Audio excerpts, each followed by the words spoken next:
Another day, another FPL pod. Jack, how are you finding the weekend? Hey Josh, yeah, good to be back. Good to be talking on another episode. Feeling good. I've had a holiday. I've wildcarded. Had a wedding. All three went very well. Not my wedding, but was a guest at a wedding, and that went well. The wildcard was in play as the wedding was in play. As usual, weddings, many, I would say, of the male guests were checking the scores as they were flying in. As Lukaku's goals were going in, there were celebrations all across the board. Great weekend. Yeah. How about you? How was yours? Yeah, good. Not as exciting as yours by the sounds of it, just generally pottering about and keeping my ear to the ground with how Ronaldo Lukaku did, basically. But yeah, so I'm guessing it was like you could tell immediately from those guests whether they were face palming or beaming ear to ear what their picks had gone with. Well, they were quite older guests, Josh, I would say. They Cool. were mainly older gentlemen. It was a strange wedding. It was, yeah, there was average age was quite old, but they were avid football fans, a couple of Chelsea fans. Yeah, good to share the joy with Lukaku's performance. So, what's on the agenda, Josh, today? What we doing? What are we going to cover? Well, we're going to start with looking at our game week 4 points. So how did we do? The highs and lows of game week 4. Then we're going to move on to some talking points. So something we covered before, which worked really well. We're going to revisit where the top 5 XG and XAs are for who are the top 5 in each of those categories, players wise, and then kind of do some follow-up analysis considering that. Then we're going to look at some premiums. How do you juggle between these premiums? There's a lot of premiums flying about that people have got their eyes on now, not to name names, but we'll get there. And then we're going to focus in on 4 of those. So the Salah, Lukaku, Ronaldo's, and we've got Trent in there at the moment, but we'll delve deeper into that. We're going to then look at how do we focus on where these points are going to come from in future. So we've noticed already there's a trend with home fixtures. And then we're going to cover some more specific points like, what does Antonio's red card mean? Leeds with their performances so far. What can we take from that? Are Spurs bad? To read from our notes, that's exactly what we've got written there.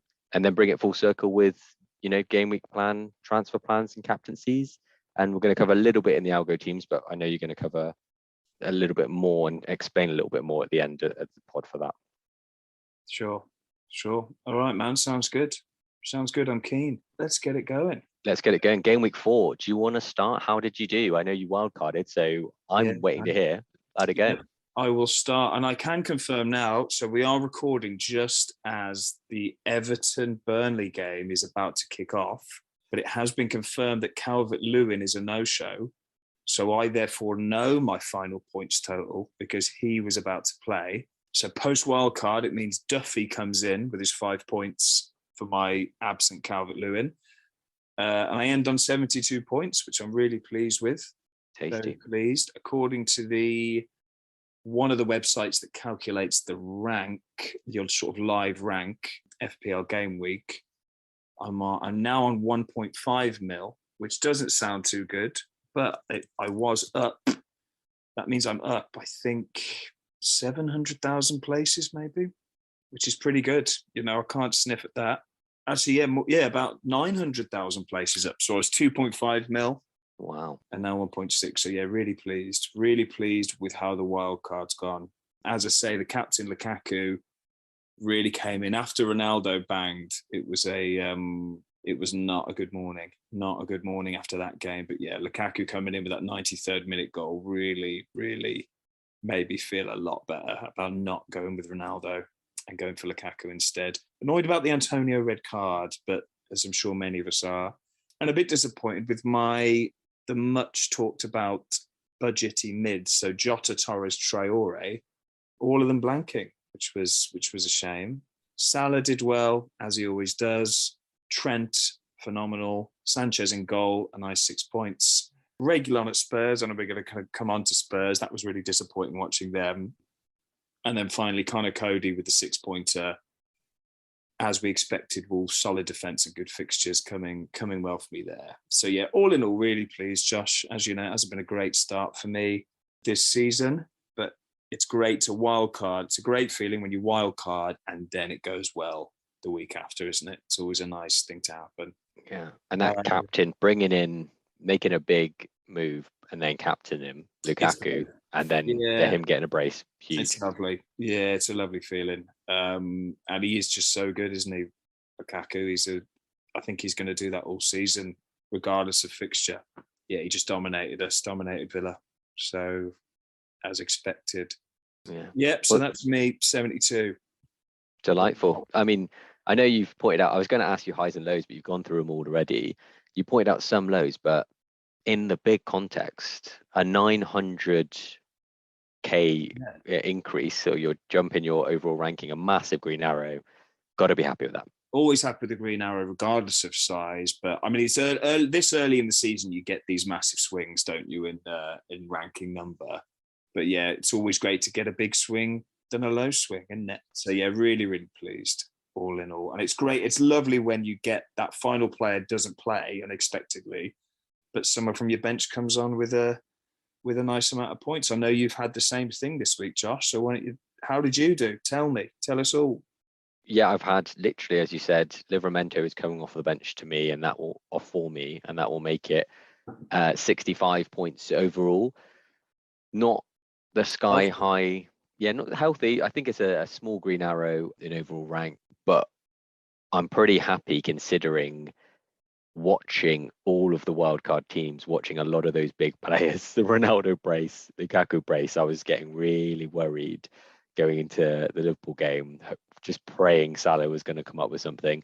Thankfully, those Liverpool players returned well. I think it could have been a very different story. So to get a green arrow in a week and still have my wild card, only using free transfers, yeah, overall happy with that. You did really well there. I mean, yeah, to survive, to get a green arrow 65 points without Ronaldo or Lukaku this week that's got to be a very rare thing to have done, man. I mean, yeah, dodged a bullet. Literally dodged a bullet. Great. It's your defense as well, really, that got you through. I can see there. So Kufal, Trent, and Shaw all returning well. And Livramento off the bench. Sanchez. I was surprised to see. I know we talked about it last week, but I was surprised to see you start Tsimikas because I mean, the threat was him coming on, wasn't it, for Robertson? And if he'd come on with that 1-pointer, it would have blocked Livers. Do you think you'll start Liv next week or stick with Simi? Or well, the more that I thought through it after our call, the more I actually reversed my opinion and thought, Southampton, although looking like they're leaky, Livramento plays more minutes, more opportunity for attacking returns because he is quite attacking down that right-hand side. And obviously, you never know what's going to happen with a clean sheet. So that could have worked out. But then I did flip back to Simi when I saw that Robertson had played all minute, every single minute he could possibly play for Scotland, thinking with the Champions League games coming in this week, Liverpool playing on Wednesday, I thought maybe there's a chance that he'll be rested for that AC Milan game. Obviously, it's Andrew Robertson. Thinking about it now, he plays every minute when he's even half fit. So, yeah, that I kind of got a bit lucky there because Tsimikas could have easily come on at the end. But yeah, I think I'll be doing it the other way around from now on. I like he called it our call last week. Like this is like a business meeting. You're part of the call. Following our call last week. No, that's no fair play. Yeah, fair play. Yeah, the European games this week will be interesting to see who starts for those teams and whether that weighs in on our choices this week. I always find it a bit of a red herring with those, particularly the Champions League games. I find that people worry a bit too much about the minutes in the Champions League games. Europa League's a bit different because it's on the Thursday. But I think, if Salah plays 90 minutes in the Champions League on a Tuesday, I don't think that has any bearing on whether he starts on the Saturday, does it? Unless he gets injured.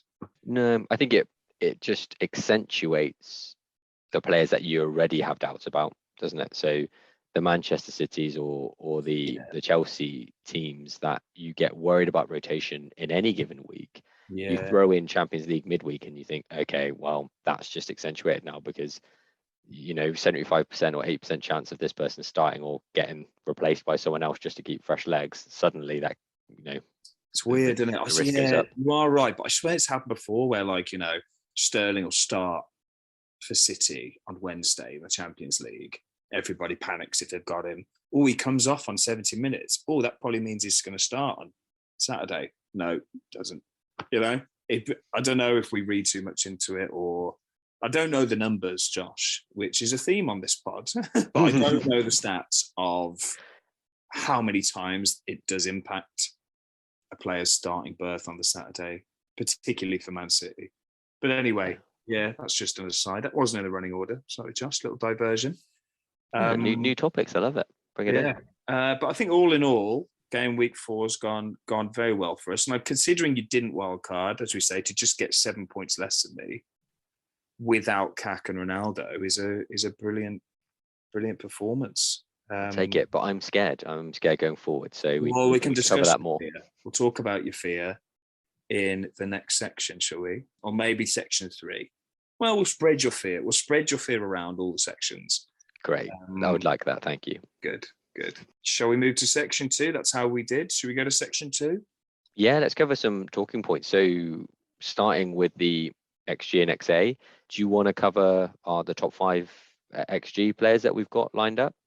Yes, indeed. Yep. Sure. I'll reel them off, and then we can talk about what we think of them. So topping the XG now, after a very interesting performance yesterday, I thought, for Liverpool, is Mane with 3.52. So that's 3.52 expected goals after 4 games, this is. So we got Mane in the number 1 spot. Just behind him is Antonio with 3.5. So despite his red card and a poor performance generally, he's still in this top XG. DCL, the no-show tonight, is 3rd with 3.16. Mo Salah, I think, makes his first appearance in the top 5 XG with 2.79. And then a very promising player, very interesting player to me, Conor Gallagher at 2.6, Crystal Palace, 2.6 XG for Conor.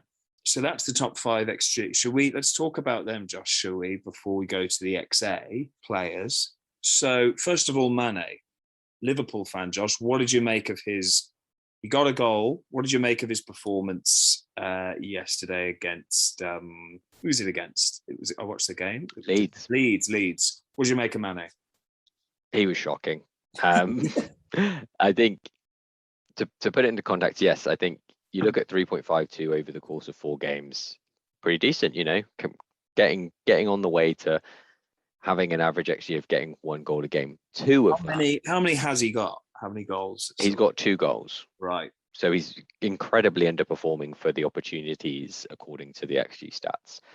2 of those, of that 3.52, is made up purely from that Leeds game. I mean, and he only scored 1 goal. 10 shots, I think. Yeah, I can't remember. The stat popped up towards the end of the game, and he had 10 shots, and Leeds only had 9 at that point. Yeah, that was it. Leeds to him. I mean, yeah. And he was just incredibly wasteful, not just with his shots, but with his overall general play. I feel like early in the game, before Jota got taken off, it was free-flowing football from Liverpool, very good, even before Leeds had the red card.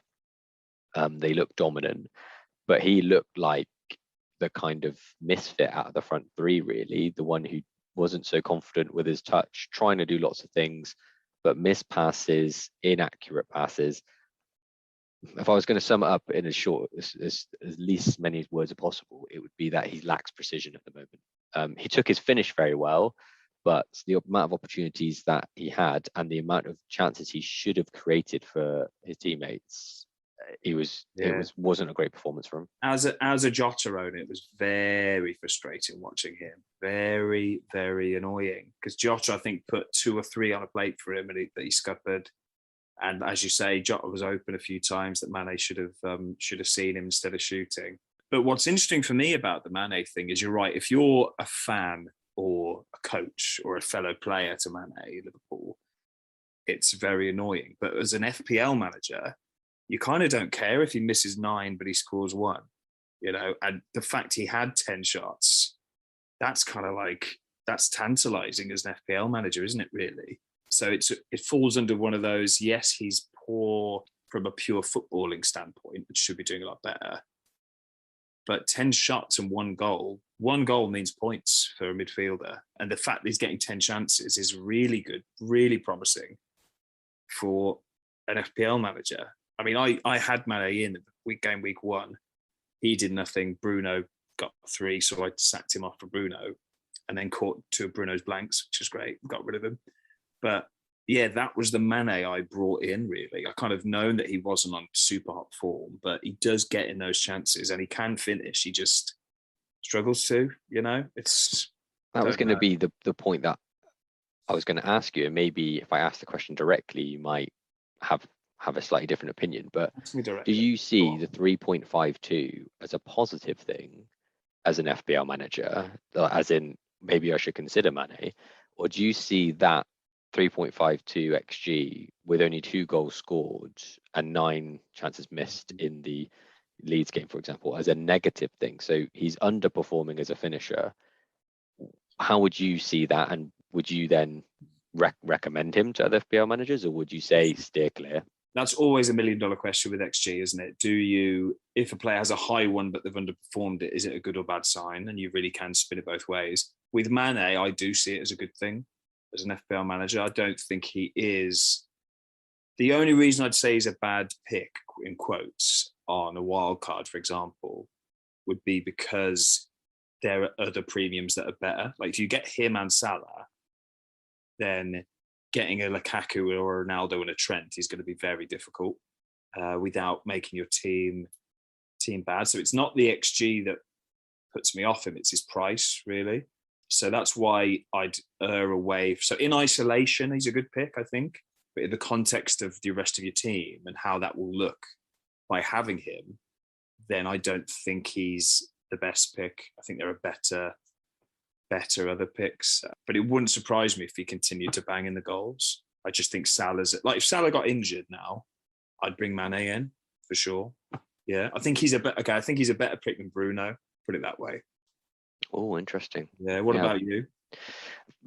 I maybe see it as a bad thing, purely from the perspective of they're not going to pan every team. He's not going to get 10 chances in every game. And if he's only putting away 1 in 10, how many games does it take him to do that? I mean, yes, he scored 2 goals in 4 games, but I think Liverpool have one of the highest XGs overall of any of the teams. That it won't continue to be that high as they face better opposition, or maybe go through drop in form, or the team has to rotate a little bit for Champions League or the cup games or whatever. And I don't have confidence that he will continue to return if he gets less chances. Interesting. Yeah, good point about. I mean, yeah, the fact that 2 of the XG came from that one game is something for sure. Yeah. Well, what more can we say on Mane? Well, I think you've already said disregard it because of the price anyway. So we're not recommending him. We've covered the base, exactly. So Antonio is next. I think we're coming up. Let's leave Antonio for now, because we'll talk about what to do with him, because a lot of people owed him. He got the red card. What do we do? It's a big question with Antonio that we'll come on to. DCL in third, as we said, hasn't started. It was cryptic from Benitez this week, wasn't it? He said he's been training with pain and with an injury. I think most people took that to mean that he'll start, because he'd been training with that injury all season so far, and he was photographed in training. So I think it is a bit of a shock, really, that he's not in the squad at all this week. Yeah, and disappointing, really, for most owners. What do you think? Yeah, I mean, I'm not a DCL owner, so I haven't had my magnifying glass over the DCL injury concerns, but I think he's a great option. And actually, at that price point in the strikers, like it's kind of between him and Antonio, similar price points. I think they're the best, definitely, options at the moment, those two. And everyone kind of looked at Everton's fixtures as well, because they've got Villa, then Norwich up next too. But if DCL's not going to be fit, then yeah, you don't want to be taking risks on that, because the striker slots are so valuable at the moment, aren't they? We talked earlier on that maybe all the values in the midfielders, now that's on its head. So I think you can't be wasting a striker slot on someone who's either not an enabler or someone who's just going to be injured, for example. Yeah, I think, how injured is he is going to be the question. How much blood from the stone that is Benitez can we draw in terms of information on this injury now? Because it is definitely a concern, especially if you own Antonio and DCL. You know Antonio's not going to be in the next game.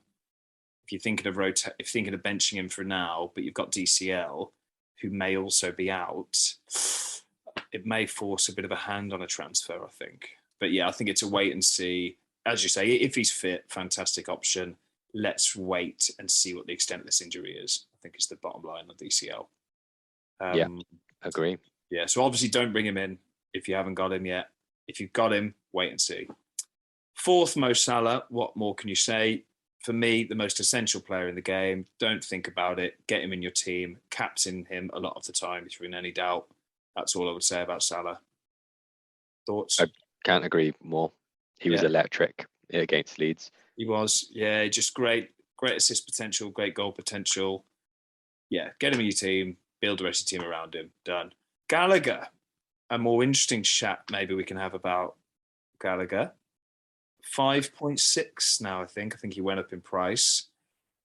Shining for Palace. I think he's on corners. He's everywhere for them.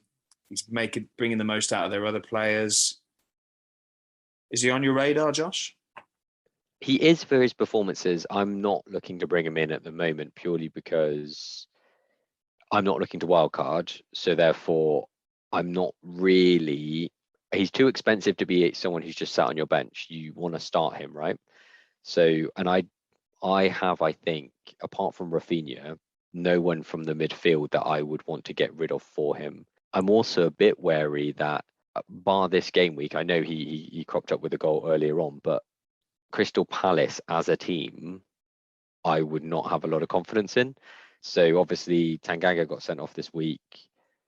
Palace were definitely up for it, watching the game, but Spurs just rolled over after they lost Tanganga. Dyer got injured after 11 minutes. Yeah. Romero wasn't there as well. Son also wasn't in the game.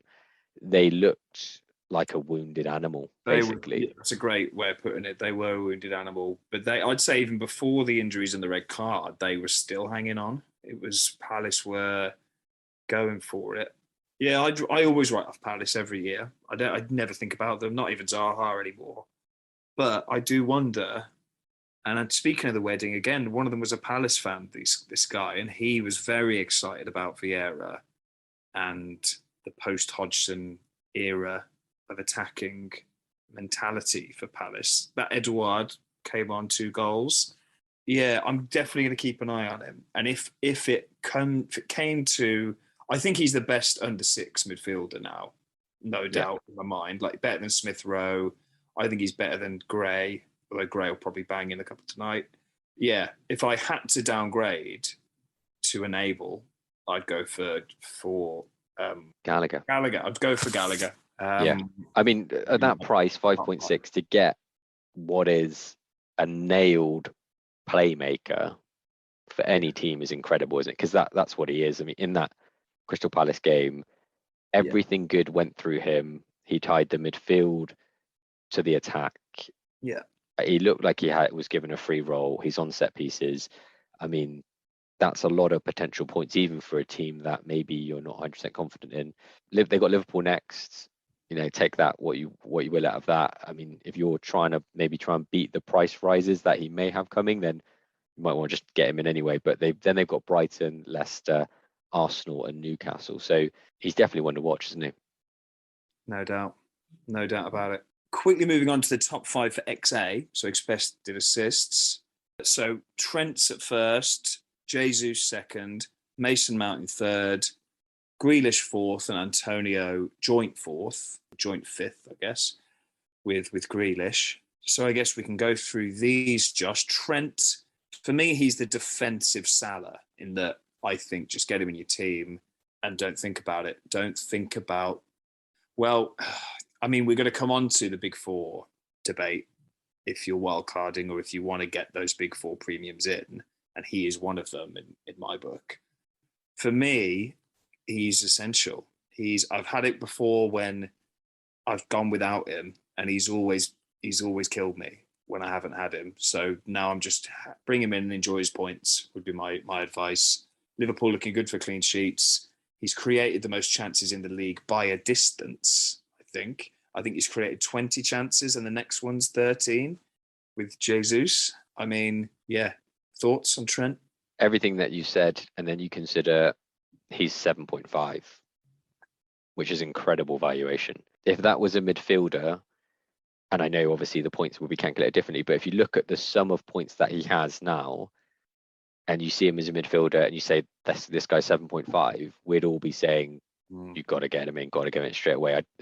People look differently because he's a defender, but in that Liverpool team, he basically has a free role almost down that right hand side, and the midfielders work to cover him because he's often in the middle of the pitch, or overlapping or underlapping or whatever down that right hand side. I think he's, as you said, the fourth premium. Yeah, he's got his confidence back, hasn't he, as well? Like last year he definitely had a blip. He had COVID. It was a weird year anyway. He wasn't looking himself. Now he definitely looks back to himself, I would say. Yeah, got to have him. Better than more. It seems to be more penetrating than Robertson is at the moment. Whereas Robertson, at times, Robertson has eclipsed him for short periods, I would say. But Trent overall easily justifies the 0.5 more. Jesus, he's here again. He's making assists. He's a rebirth winger. Jesus, are you tempted, or is the City philosophy of avoid all, does that still apply to Jesus for you, Josh? You made a good point about this, I think, last week, where he's great. He kind of passed that test of, the underlying stats, plays for a great team, looks to be getting consistent selections now that we're seeing. But the fact that he's a striker and stealing one of those very, very important striker slots and his price point, I think it takes him off the table. So, if you want to go for him as maybe not a differential of sorts, but I think there are better options if you need to kind of gain some points from somewhere outside of the template, maybe, then he may be a good shout, but personally not for me. I do agree. I mean, if these strikers continue to drop like flies, Antonio and DCL, then I think I'll look more at him. And if he continues to start, I think he's definitely more tempting. But again, a bit expensive. The City rotation, exactly what you said, Josh. There's still things to be wary of with him. Yeah. Mason Mount, I stick by what I said last week. I think he's a good option. I really do. Yeah, the other 7.5 mids this week did disappoint. Traore, Torres, Jota. They didn't come through with points. Did Mason get any points, actually? He didn't play. Oh, there you go. Avoid. And I have to admit, I don't know why he didn't play, but I think... Is that a Champions League thing? What's going on? Not sure at all. But I think what it points to then again is the depth of that Chelsea team, that they can go out and put a 3-0 performance in. I know it was a tough game. You probably know more than me. You watched it more than with more interest than me, I'm sure. I didn't even know he didn't play, Josh. So clearly, I was at the wedding. So there you go. But I'm not sure why he didn't make an appearance. But Ziyech, I'm assuming, came in to kind of replace him in that role, because still we had Havertz, Lukaku all going on. Kovacic, Sol, their new signing, came on and was replaced by Jorginho later Apparently on. he was awful first half, Sol. Yeah, I mean, Tuchel even said, did you see his quote on him afterwards? Like, he wasn't ready. My fault. He was making loads of mistakes. Had to take him off. I take responsibility. So that was quite blunt from Tuchel there. Yeah, I mean, is that Chelsea midfield becoming a bit City-esque in terms of avoid, be careful? Without knowing the reasons why Mount didn't play, I can't say that Ziyech had an amazing game. You look at his stats for that game: 0.04 xG, 0.07 XA. It didn't look like he had an amazing influence in creating chances or having opportunities himself. So Kovacic was the main threat, to be fair, surprisingly, creatively. From a deeper role, yeah. So, I mean, I think we can't comment on Mount's current interest, because obviously we don't know the reason why was this just a potential knock or availability. But I think the point still stands that you mentioned from last week. We're interested in him because of those underlying stats, and normally he's nailed on. That still applies for me. I obviously wouldn't really get him in until I've kind of got my eye on Chelsea's amazing run from game week 7 onwards. Yeah. So I would say if you don't have him, don't see him as an essential. There are other options still that are maybe a little bit better and more nailed on. Maybe look to a little bit later when you've got more info on him. Yeah, good point, I think. Good point. And then the last two, Grealish and Antonio. As I say, we'll talk about Antonio next. Jack Grealish, he continues to start for City and continue to create chances. I think still only 1 goal, 1 assist for Jackie Boy. 8 million. Have your thoughts changed on Grealish? You tempted? I just think he's quite expensive for someone who maybe doesn't have that high a ceiling compared to some of the others around that price point. Something just doesn't sit right with me about bringing him in. I think that 8 million is maybe better spent elsewhere, and I can't really tell you why. Underlying stats for the XA's in the top 5. He's obviously going to have an influence, and because he came in for 100 mil, you'd think he'd have more minutes compared to the others. But it says something that a lot of other players in that City attack, be it midfield or attackers, have kind of come up with more points than him so far. Yeah, I agree with you. I think what's happening with Grealish is less. When he was at Villa, the number one philosophy was get the ball to Grealish first before you do anything else. Look up, see if can you find Grealish? Yes. Pass to him. No. Look, do something else. He's obviously not the main man at City now, so chances are getting created not through him necessarily. And I think I know he started every game so far, but that the sword of Peppercles can fall at any time, and the dagger or sword, whatever, Pep's sword can slice at any time.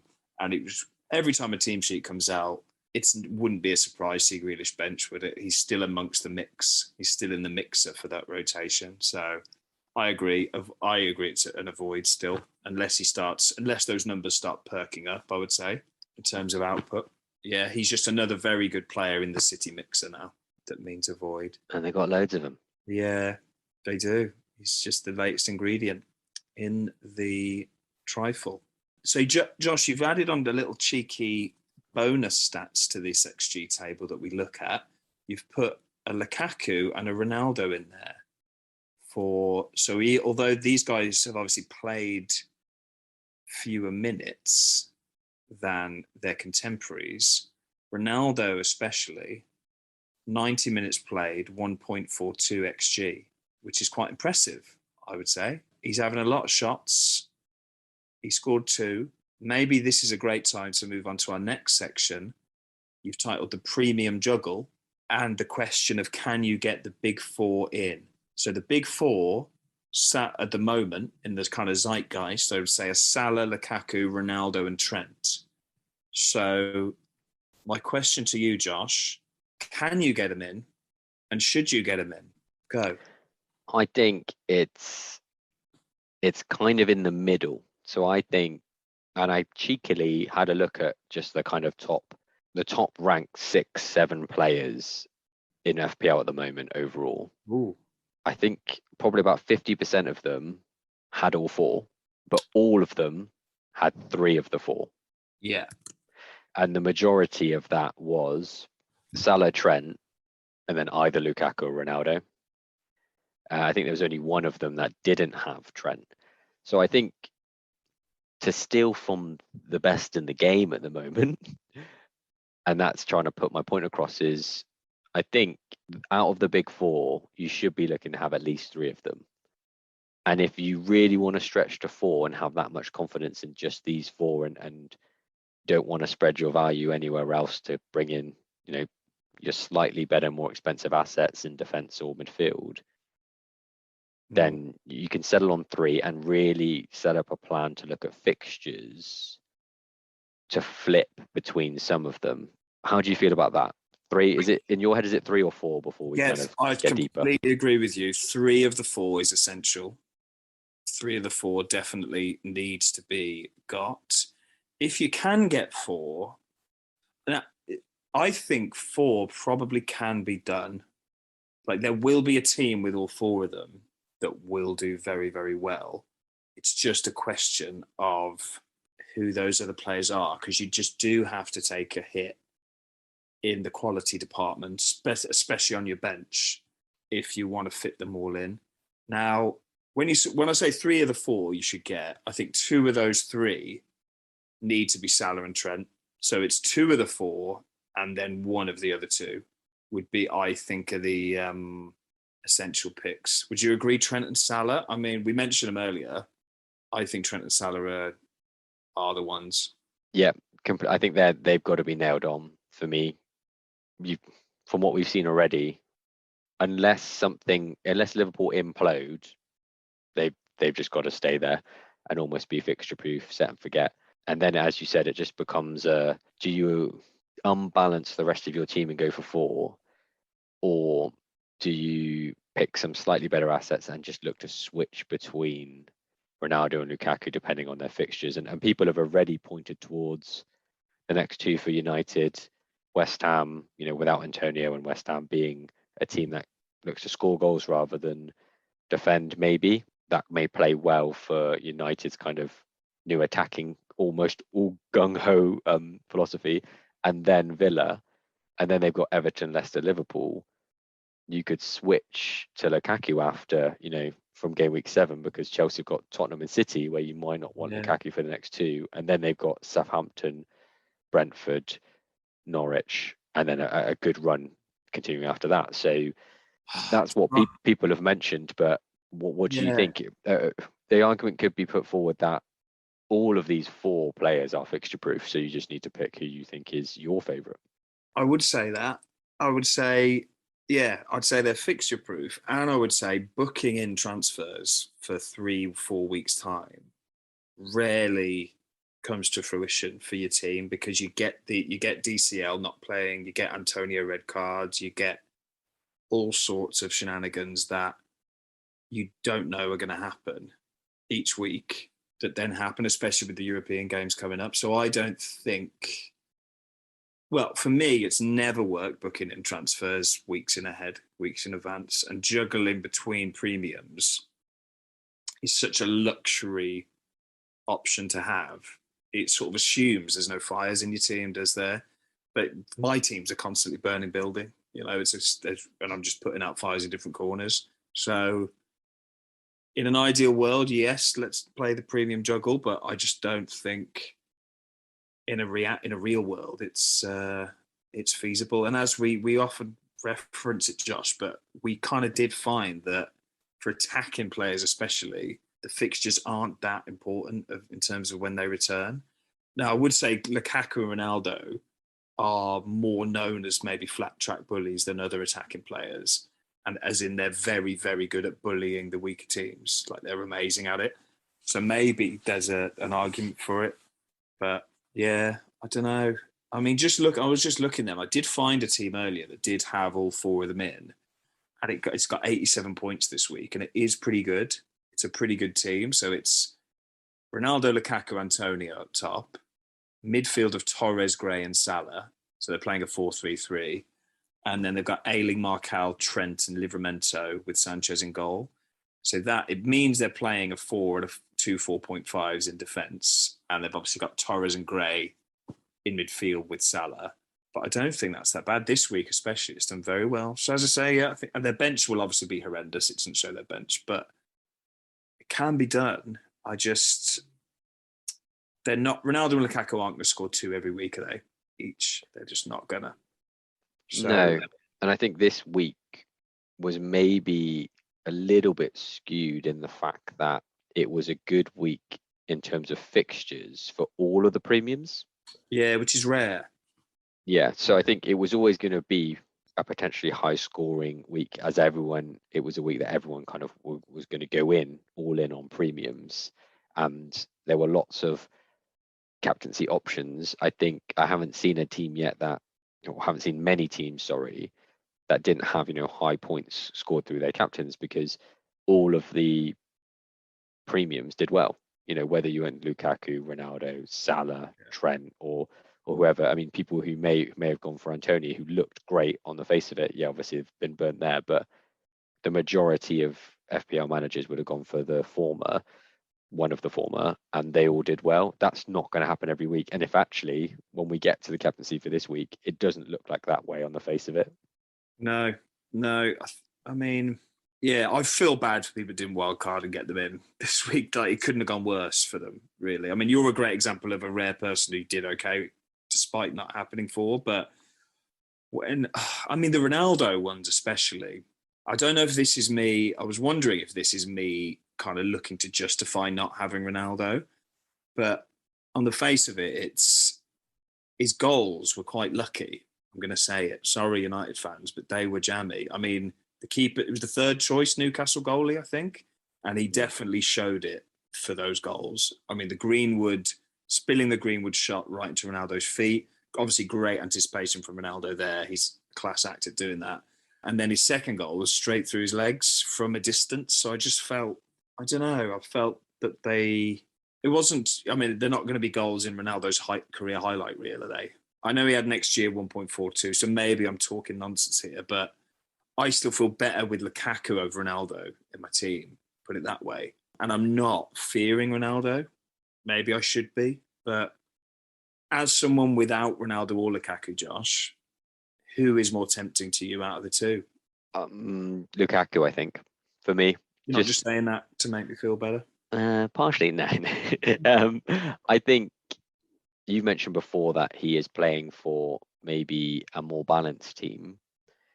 What we think we may know about United now is they're just willing to go all out. But what I would say is, bar their opener and the game this week, the other two performances were not incredible. And I think what was apparent about those two games where they've just, panned Leeds and then they panned Newcastle is they're both home games, and they're both games where momentous things were happening and had the crowd buzzing more than they normally would be. For opening game of the season back in Old Trafford, everyone's there. They roll out Varane as a presentation before the game. Crowds hyped. Spectacle. United come out all guns blazing against the Leeds team who haven't really found their feet this season, and they weren't great. Newcastle, CR7's back, Ronaldo's back, crowd's absolutely buzzing. You feel bad for the opposition team. You kind of know. And I was watching the build up to that game thinking Ronaldo's gonna definitely score in this game. Whether they can keep that up at home games is one thing, but for away games and against other teams, they're not gonna have that backing and support. And I think the performance of United will drop. Whereas actually Chelsea, I think you can maybe tell me more, but they were not playing great, and Lukaku just pops up out of nowhere and scores his first, and then obviously they kind of take dominance from there. But Villa looked all right, and had them almost. You could say, oh, that maybe that's Chelsea not purring, but then obviously they changed soul at half time. I guess what I'm trying to say is I think United had everything going for them. A team at home on form. Ronaldo did well. Chelsea were not playing very well. Lukaku still banged it. I think Lukaku will get points in any scenario playing for Chelsea, and they are a team that can do well even when they're not playing well. Whereas United will kind of have peaks and troughs and maybe not perform as well in some games as others. They're a better team, Chelsea, aren't they? Put it bluntly, they're better squad of players. But yeah, that Chelsea Villa game, I think both teams had the same XG, 1.43. So Villa squandered a lot of chances. We should have scored, really. Like Mendy made some great saves, some great blocks from Thiago Silva, and poor finishing from Villa, but clinical stuff from Lukaku, like you say. So I think Lukaku will just get more chances and is probably dare I say it, a better player than Ronaldo at this moment in time. And he's a mil cheaper in FPL. So I think not being able to have both yet, I'm happier having Lukaku than Ronaldo. Yeah, well, I mean, we'll know more as we see more games, but free kicks and penalties could have a factor in that. Because if Jorginho's on the pitch, we don't know if Lukaku's taken him yet. No, So that's interesting. We don't know yet. Yeah, but we don't know if Bruno will have them either. Still, exactly. So we can't say whether that meal is extra, is tilts the balance in Ronaldo's. But at the moment, I would prefer to have Lukaku on my team, especially from game week 7 with those fixtures. Well, yeah. There's an argument to get if you can have Ronaldo in for the 2, and then a lot of people are playing a wildcard game week 7, which is interesting. And if you are doing that, there might be a case for Ronaldo now, for sure. Just to round off the premium discussion, obviously there are more premium options than these 4. I'm thinking Bruno and Kane. Should we avoid Bruno and Kane? Let me answer the easy one. Kane, yes, at the moment, because Tottenham need to find their feet with those players that have been injured off the back of that result. It's not clear whether they will bounce back with a vengeance and aggression, or whether they will need to find some time to find their form and get their players back. Are you interested in Kane? What are you thinking? No, couldn't be less interested in Kane. Watching that Palace game, I mean, it showed how important Son has become for them, really, in that game. But yeah, he did nothing. He didn't get a sniff. I think he had next year of 0.08. I think he had one snapshot at one stage. But yeah, he looked anonymous. Spurs looked hopeless. The wounded animal, like you said, Josh, they're in a void. With the other striker options, Kane's a no-go for me. I know some people have gone 3 up top, Kane, Ronaldo, Lukaku, but the rest of the team's a dumpster fire. So, yeah, avoid. Bruno. Oh yeah. For me, he's in the Mane pile of, in isolation, probably not a bad pick. He's probably going to get points, but the implication of having him impact on the rest of your side isn't worth having him, I would say. I mean, you've still got him, Joshua. You happy with him? I was happy with him for that Newcastle game. I think if I'm looking long term, I think over the course of the season he will return a decent amount of points, probably to justify his value. Yeah. But I think he'll be volatile, like you said, with Mane, and therefore, as an FPL manager, you're trying to pick and choose when to have him in and when to not have him in. And at his price point, I want someone just to set and forget, please. So I think he's a little bit of a risky asset. Scores 3 in the first game, doesn't really do much for the next 2, then shows up with an absolute banger in game week 4. But he's always going to play second fiddle to Ronaldo now. So I think his stake, unfortunately, is dropped so much that he's not worth the 12 anymore. Yeah, I think it's the same as that we said last week. It's been done to death, the Bruno thing. Yes, and sir. Listening will have their mind made up on him, won't they, one way or the other? So what about a cheeky last throw at the dice for a premium? Aubameyang, goalie Yang. Yeah, he's got the mark. 10 million, is he, striker? I think his price drop, he's just under, unless it's gone back up. Yeah, I mean, I love Aubameyang. I was heartbroken last year. That I felt robbed last year that when he had that year as classed as a midfielder, that he had just a shocking year. Like, imagine if he was a midfielder 2 years ago, it'd be breaking records. But yeah, I mean, I'd love to see him start banging in again. I think he's a great player, potentially. But with Arsenal as they are, they beat Norwich 1-0 for their first points of the season. He got a scrappy goal. I actually thought Pepe looked better than Aubameyang in that game. So yeah, still an avoid for me. What do you reckon? Yeah, their run of fixtures is enticing. I saw Magnus Carlsen brought him in, so I was like, he rarely makes a bad decision. But I know what you mean. There's too many unknowns. It's a risk, isn't it? A massive risk. Yeah, it is. I think wait and see though. Keep watching him. If he looks like he's the Aubameyang of old, then he can mix it with Lukaku and Ronaldo all day long, I think, in his prime. Yeah. Boom. Good. Okay. That'll do for premiums, Josh, will it? Yeah. We've got, so I guess, some quick fire specific points to cover now, isn't it? Not too much, but just some quick fire ones. We've touched upon it already, but maybe, as you said, you can't consider it too much with making too many subs. But from a captaincy perspective, maybe, and more generally, how much stake do you put on home fixtures from what we've learned already or seen already? Well, yeah, I was surprised not surprised. I was interested you put this in the running order, really. After that game week 1, we were like, oh my God, home fixtures are the most important thing. It was nearly all home wins on that first game week, wasn't it? Fans were back, start the season, new signings, all of those things had impacted those results. But looking at the results this week, I mean, 1, 2, I think 4. We had 4 away wins.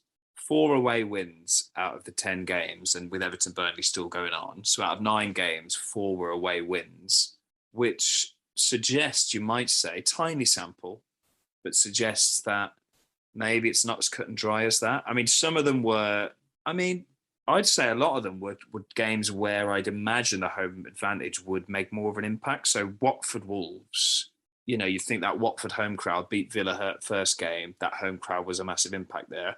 Wolves brush them aside 2-0. Brentford Brighton, 1-0 Brighton. And again, Leicester Man City, 1-0 Man City. So the home teams didn't even score in those 3 games. So yeah, I wonder if that's just ebbing a little bit now, that home factor, and players are getting more used to it and a bit of the adrenaline's gone. I don't know. What do you reckon? Maybe it's not so pronounced as we thought after game week 1, but I still think there's an argument to say that it should be considered, maybe just purely from the captaincy point and not drill down too far, because I think what we're seeing is when teams at home, they've got a bit more of a bounce about them if they do get ahead and they can pummel teams. You could say the Leicester City game, if it was the reverse, if City were at home, they could have maybe given them a drumming, like, or that kind of thing. Or was it the Leicester crowd that actually nullified Yeah. City's potential to kind of take them to task? The Brighton game against Brentford, Brighton only scored quite a late winner through Trossard. It was very, very close. Yeah. Liverpool against Leeds. Leeds not great at the moment, but they got a red card. Wolves, Watford. Again, you mentioned maybe that should have played a bigger part, but I'd expect Wolves to win that game, no matter if it's home or away. But yeah, just I guess a point to consider. I think for captaincy, if you've got Ronaldo and Lukaku, both good fixtures, one's at home, one's away, I would maybe lean towards more the home fixture in that context. Yeah, I'd agree. I would agree. I mean, it does. It is. You feel better, don't you, when you see your captaincy on a H in brackets, don't you? Or when your team is full of H's. Like, actually, Yeah. my whole team looking next week is H's, apart from those 2 strikers. So that makes Well, me feel good. Makes me feel warm inside. feel good factor. No place like home. Yeah, there you go. So time, I think it's only been 4 games. Time will tell over the course of the season if the home thing is big. But yeah, it's interesting from a single player, an individual player perspective, whether it does. It feels, the eye test and the gut feel feels good, doesn't it, on a home fixture? Good. Okay. Getting more specific. Antonio, red card after 3 double-digit hauls. Do we keep him, Josh? It's a 1-game ban because it was 2 yellows. Should you keep? Are you going to keep him, for one? And would you advise people to keep him generally? I'd advise people to keep him if you can. The only reason that you may need to get rid of him is if for 1 game week, next week, for example, you're not looking great with potential starters or things like that. And that's kind of where I'm looking at, because I'm obviously quite light with my bench. And I have Simicas and Obafemi, which immediately draws me down to, only kind of 1 playing option. Yeah. So with him gone, it leaves me very light. So I may need to get him out just for 1 game week, but we'll look to get him in again. So that's quite a specific reason for me. But if I lived in a perfect world with a bench of enablers that could come on and get me 2 points, I'd keep him. But what about you? You also own him. What are you thinking? Yeah, same to you. I have a bench that can play, so I would bring in. I brought Duffy in, benched Antonio this week, but the Calvert-Lewin injury. Interestingly, they've already updated the site FPL, and they think Calvert-Lewin's back on 2nd of October, so they seem confident that he's 2 weeks away rather than just a 1 week issue for him. So I've got a choice, really. Do I get rid of Antonio or Calvert-Lewin? I have to make the transfer now. So I don't know what I'll do, but I completely concur with you. It's a 1 week ban. I think a lot of casual players will see that red triangle and get rid of Antonio. It's a 1 week game he's missing against Man United. Probably not going to bang them in against them anyway. So yeah, hold. He's still an incredible player. Hold that. If it's not an injury with Antonio, you keep him. It's the bottom line for him, I reckon. Yeah. Good. So we're in agreement on Antonio. Lee, I guess the let's extend that now. We know about Calvert-Lewin, 2-week injury. Do you keep? Do you sell? What would you do? I don't have him. I feel like it would be a hold unless you're trying to work your way to moving up to one of those premiums, for example, and you can do that in one move. Again, I'd keep him unless you need to put out fires with in terms of playing teams, because it is 2 weeks for him. So maybe actually you need to look at it from a different perspective. I'm going to go back on my word. I think actually 2 weeks makes you think that you need to kind of look at other options. And Yeah, for me, if I had DCL, I'd probably be looking to upgrade him to one of the premiums already, because I'm assuming if you've got DCL, he's so expensive that you don't have one or both of those, or exactly. maybe all four of the people that we've talked about, and you should be working towards that if you don't have it already. Yeah, so he's 8.2. I can sell him for 8.2. I've got a mil in the bank, 9.2. So with a hit, I could get Ronaldo in. It's just whether I want to do that or not. Annoying. It's annoying because ideally I'd wait the week and not burn the 0.4. But because he's the striker slot who I'd need to replace, it's I'm annoyed, Josh. I'm very annoyed at him and Rafa Benitez for Should not be. giving me a clearer picture. But that will be food for thought It's for. almost like they don't care about FPL at all. It's I strange, guess. isn't it? You think they would, though? Yeah, it'll get there. We'll get there. We'll get there. FPL will be football will be a footnote to FPL eventually. Is my theory. That's the dream. Right, Antonio Red, we're done. Talk to me about Leeds, Josh. We were quite excited about them at the start of the season. Rafinha was in a lot of teams. You've got him. I did have him until my wild card came in. A poor performance against Liverpool. Some poor performances so far.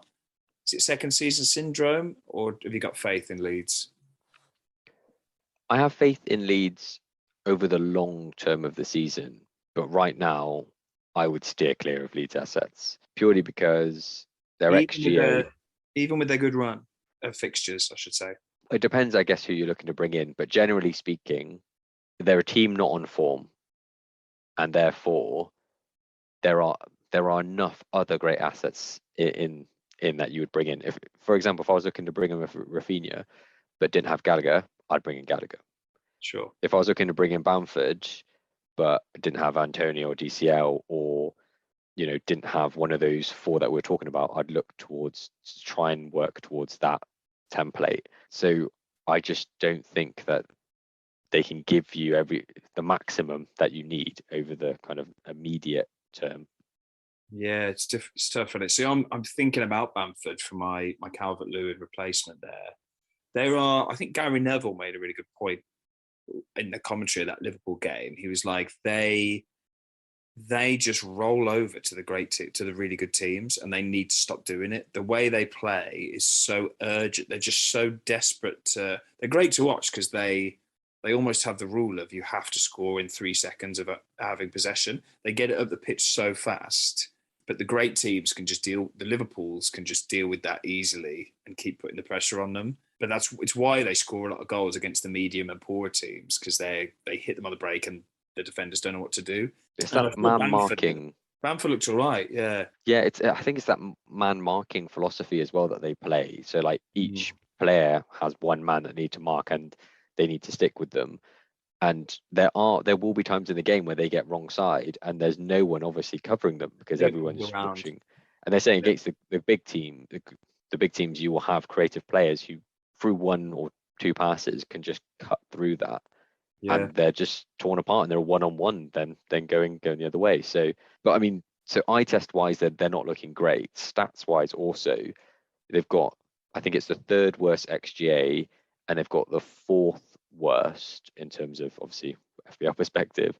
They've got the fourth worst XG as well. So they're not Okay. creating chances. They're conceding a lot of chances. This is Surprising not a from team them in on the form. XG. Yeah, very surprising they're so low on the XG. Yeah, it's their good run. It's the good run and the lack of other decent mid-right striker options that's making me come back to Bamford a bit. But yeah, maybe I need to consider that. Wait and see. I think they're not there yet. They will get there, but this is not the time to take the risk. For me, it's too early to take the risk on them. Wait to see better signs of form Agree. and then jump on the bandwagon. Broadly agree there, yeah. And the other team that you've mentioned, are we concerned about? We touched upon them already, are Spurs. Do we avoid them because of that one result, or were we worried about them before? What are you thinking? I think we should have been more worried about them before. They have 3 1-0 wins on the bounce. But if you dig a little deeper with those games, they were quite fortunate to get some of those wins. The Wolves one sticks out especially to me. So it wasn't a massive surprise to see them capitulate against Palace, even though it's Palace. Like, they should be worried there. They lose Son, they're probably their best player, and then they fall apart. They're a bit unlucky with the defensive injuries, granted, but they didn't look good even with the full strength. Without Son, it wasn't a good look for them at all. So I would definitely avoid now and see how they do. See if Kane gets into some form. See if they can work out how to get the ball to him a bit more. Yeah, I agree as well. So monitor both of those, but steer clear for now. Yeah, I'd agree with that. Sorry, Spurs fans, but not looking good. Okay, great. So that's all the talking points. Should we take a very quick break and then come back for game week 5 transfer plans and captaincy? I think we're owed a break. Let's do it. Indeed.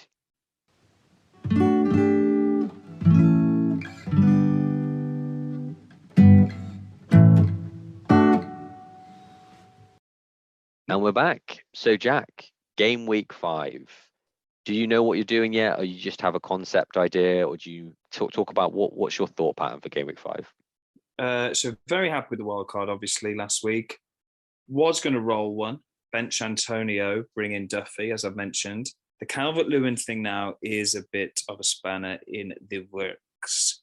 Ooh. So, yes, I'm going to have to do some more ruminating on that to decide if I bring in another bench player and bench Antonio and DCL, or more likely look to move DCL. Either take a hit and get Ronaldo, or move a more lateral move to a Bamford or an Ings, or maybe even an Ivan Toney, who I think has been unlucky not to get more points, I would say, watching the games. So Crazy Ivan.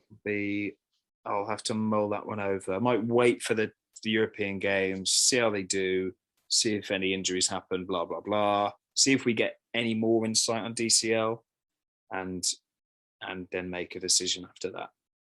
Okay, so plan A is a hold, which would be lovely, but it plan would B... be great. Yeah, it would have been so good. But as I said, you just cannot plan these things week to week. True.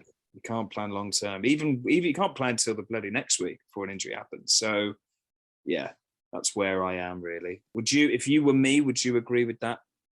Yeah, I mean, you've just wildcarded, so you're obviously happy with your team going to this week. The only reason you're thinking about changes is because of an injury, and in fact, I'd say a lot of your picks have been validated because of the points return. So I'm just I would try and roll, but then as you said, if you've got a particular big fire to put out, then fix it. But until you know exactly what the fire is, you can't look at it. So yeah, the DCL is a fire. He is a fire, I think. But that's quite a boring situation, Josh. You've got a much more interesting one. Tell me about your plans. I do. So I have quite a big fire. I think I've mentioned it already because of the weak bench that I hold, which is Tsimikas, Brownhill, and Obafemi. 2 of those are not likely to start in game week 5, which means Brownhill's coming in. But then obviously, if anyone else doesn't start, I'm on struggle street. So Antonio is the natural person I can maybe use his value to get to someone who I'd like to go to anyway, and that's Lukaku. Sure. So last week I downgraded from Son because of his injury to Torres. That means I've got 4.4 in the bank. A lot of cash. A lot of money in the bank. That's more than I've ever had, I think. It's huge. And that was I made that Torres move with that in mind, really, that I could get to Lukaku for this week if I really needed to. Not saying that I would want to go from Antonio, but if he went off like he did now, I think I was trying to give myself maneuverability to get to him or Ronaldo in 1 or 2 moves. So yeah, that's probably what I'm looking at, especially because Antonio's going to miss a game for sure. The only other alternative is I could obviously replace Simicast or Obafemi to playing bench fodder, but that just feels like a waste for me, really. Yeah. So I'm just going to try and keep this team together, and I don't mind it as at the moment. Keep it together till kind of game week 7, where we mentioned it looks like a good break in the fixtures to really wildcard and start fresh with a new team then. Yeah, fair. I think the Antonio suspension has made it a bit easier for you to make that Antonio Lukaku move, hasn't it? I think if he'd played well again this week, that would have been a hard move to make, harder move to make. But Yeah, it's been made for me, as you said. It's yes, almost been made for me because if he played well, then I would be really begrudged to get him out, and I think I would have been maybe looking at upgrading Obafemi to someone else using that 4.4 million or something like that, which would have then made it a lot harder for me after this game week to get to any of those 2 premiums. So, no doubt. but as we said at the beginning, you want 3 of those 4. I've got Trent, I've got Salah. So if I can get Lukaku in this week, then I've got my magic 3. Yeah, I think it's a great move. Great move. Captaincy, Josh. What's going on there? What are you thinking? I'm thinking Salah. If in doubt, Against Salah. Palace. Yeah. Not looking at those just on the basis of fixtures, which is normally where my first point of go to try and highlight a captain. Liverpool at home to Palace and Man City at home to Southampton look like the 2. City-wise, I've only got Torres, and really, I have no confidence that he'll start or even play more than 30 minutes. So he gets immediately taken off the table, but Salah was always the favourite for me there. But you've got more choice. Who would you pick? Yeah, I'm surprised you haven't mentioned Lukaku, your new toy Lukaku there, because Spurs did not look good. They've got injured defence. Lukaku's on fire. Are you not? I'm a bit tempted. It's on Lukaku at the moment for me. But yeah, as you say, it's definitely between the Salah and the Lukaku. Salah is very tempting against Palace. And I haven't looked at anyone else really. I think, yeah, I've got Traore against Brentford. Obviously not going to happen. Torres, as you say, against Southampton. If he doesn't play in the Champions League, maybe I'll entertain it. But I still think Salah and Lukaku are the better shouts. Yeah, maybe because I don't have Lukaku, I wasn't really focusing on it. But obviously, likely that I'll bring him in. I'm just a bit worried about derbies. Yeah, Derbies tend to game. Yeah, become a lot closer and more fractious than. Yeah. And maybe that will, Tanganga, the fiery Tanganga won't be playing in that game. But I think even a wounded Spurs will sharpen their claws for a London derby against Chelsea. Yeah, I don't know if Son's back. Is he back?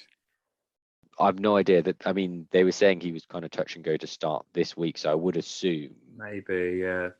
he would be back for this. He wasn't in. I don't think they were saying he's training. He needs to be evaluated, and I think they said from the conferences he doesn't look great. So we know nothing.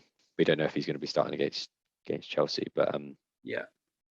So yeah, I think still Salah for me. But if you of any player that you own or do not own, who would you pick, or who would you consider? Yeah, I mean, it would still be those who've mentioned Salah and Lukaku are the standouts for me. I actually had a question of slightly reframing of this question for me, Josh, would be who scares you that you don't have? Who's your biggest fear this week? Ronaldo, that I don't have. Yeah, obviously, I think it's any one of those four premiums that you don't own. And as I'll be potentially owning Lukaku, he doesn't scare me as much as Ronaldo does. If I didn't own Salah, I'd be petrified of that. That's probably the one I'd be scared of most out of all of those fixtures. But not owning Ronaldo after what he did last week, and with a West Ham team who didn't play great and are without Antonio, it's scared of him. For sure, man. I'm going to say Man United generally scare me because I don't have any United players. So if they do have a great game, they're so well owned across the board that, we're talking Shaw, Bruno and Ronaldo that it can really hurt me. So that'll be the game I watch, hoping West Ham without Antonio can put up a fight. Yeah, I don't think Ronaldo's a bad captaincy at all against the Hammers. He'll still be wanting to do well, and as he always does. Should be an open game as well, shouldn't I would have thought. Yeah, for sure. Okay. So there's not too much to cover in terms of transfer plans and captaincies. It's quite straightforward this week. Yes, indeed. So that brings us to the algo teams. Yes, of course, everyone's favourite feature. So the algorithm teams, these are the teams we run for two of our friends who we run with an algorithm, quote unquote. So the XG11, a team picked purely on XG stats, and then the Differential United with players picked that can only play, that have to be under 5% owned. So far, the XG11 has been trouncing the Differential United, but this week it's been a turn up for the books, Josh. Ooh. So the XG11 has suffered this week. No.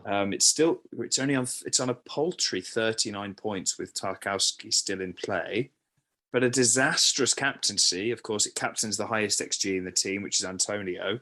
Unprecedented disaster there. But the other picks didn't do well either. Vardy with a blank, Morpay, Souček isn't doing well. El Ghazi has stopped playing. So the only players to return were Salah, Bruno, Stace, and Alisson in goal for the XG11. So not very good.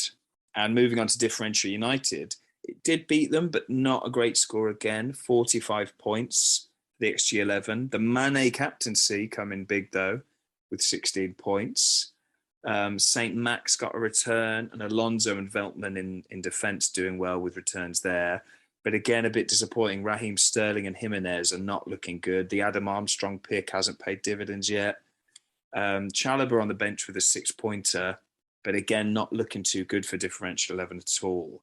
What we've decided to do, because it's hard, especially in a European week, to know what transfers we'll make for ourselves and these teams, what we're going to do is on our YouTube channel, we're going to release a video later in the week specifically about the moves that these teams make.